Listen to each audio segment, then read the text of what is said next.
This video will discuss something that a lot of people have some concerns about, especially if they're not used to training dogs using food rewards.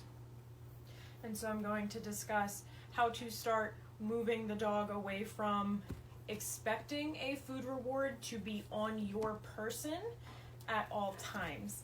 And so when we are in class or when you take the puppy out for a walk, you've probably got a treat pouch on you, or you have treats in your back pocket or in your sweatshirt pocket. And so we want the dog to learn that the food does not always come off of our person. Sometimes it comes from other areas as well. And so for my purposes right now, I have my dog's food dish, and that is on top of the crate there. But I would also do this with maybe just a nice decorative jar in my living room that I could have treats, or if I am training something specifically, I can just put a pile of treats up on like the mantle in my living room or something like that, so that I have a space that I have to walk away, reach for the treat, and then return to my dog and give them that treat reward.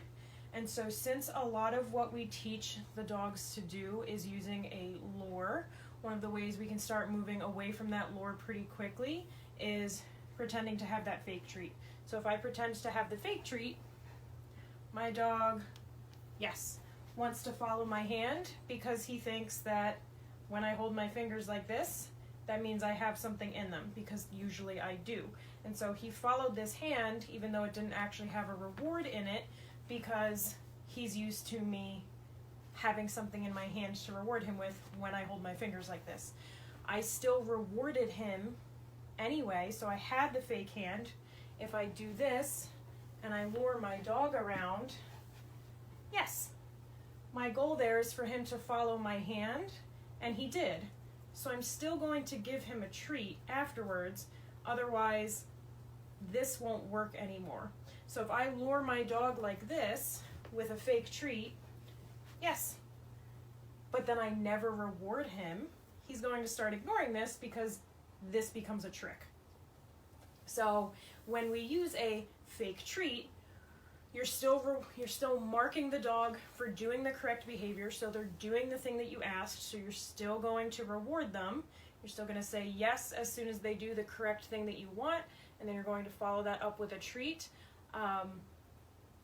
But you're just doing it with a fake treat, so you're still using your hand to help instruct the dog where you want them to go, because they may not be on a complete verbal cue yet, but it's helping the dog get there. So I've got my dog in a sit here in front of me, so right now what we'll do is we'll just go and work right on it down. So I'm going to give him the verbal cue, I'm going to give him the hand cue, and then I'm going to actively reach for that treat and then reward him once he does the correct thing. Down.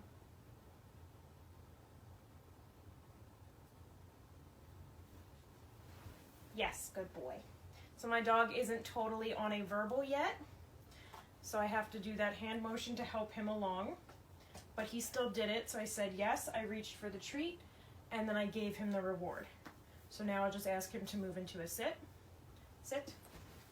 Yes, good boy. So he still followed that hand,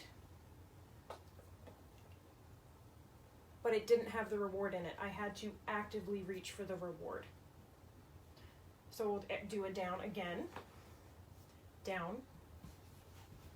Yes, good boy.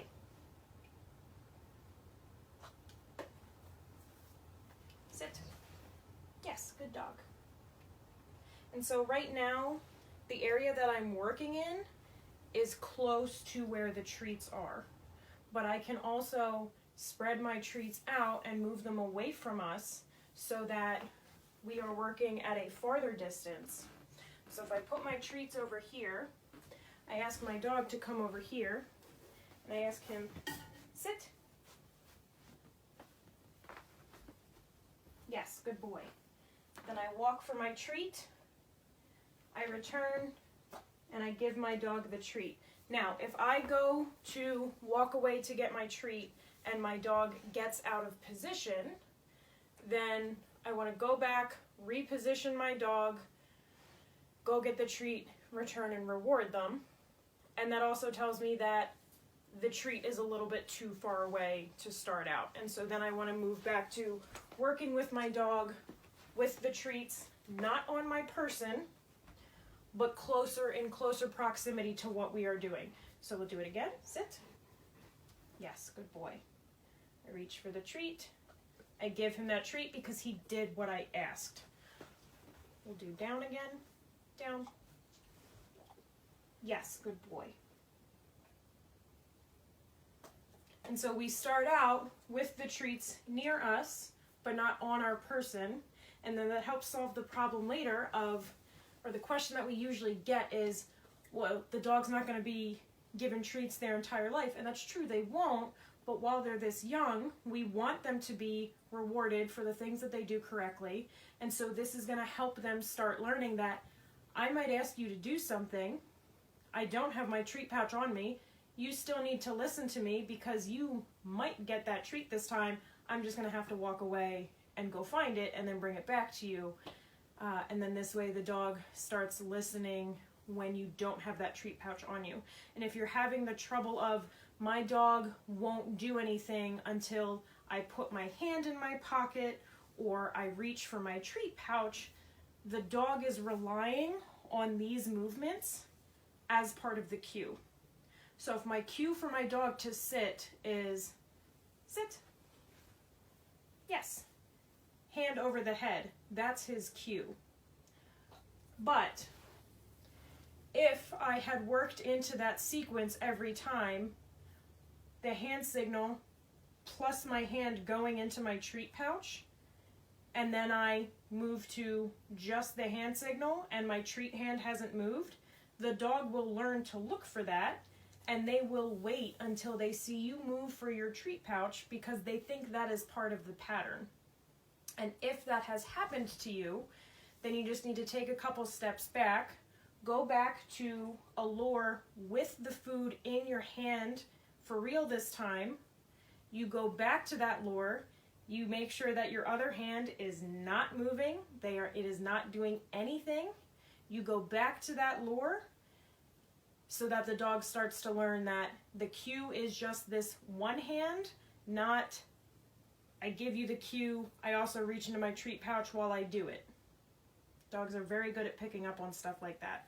And so that is how we start to work on the dogs not needing that bait bag visual on us or knowing that we've got cookies in our pocket because the treat could be coming from somewhere else in the room. So you want to start with that treat source being near where you're working, and then you can move it farther away as the dog gets better at this.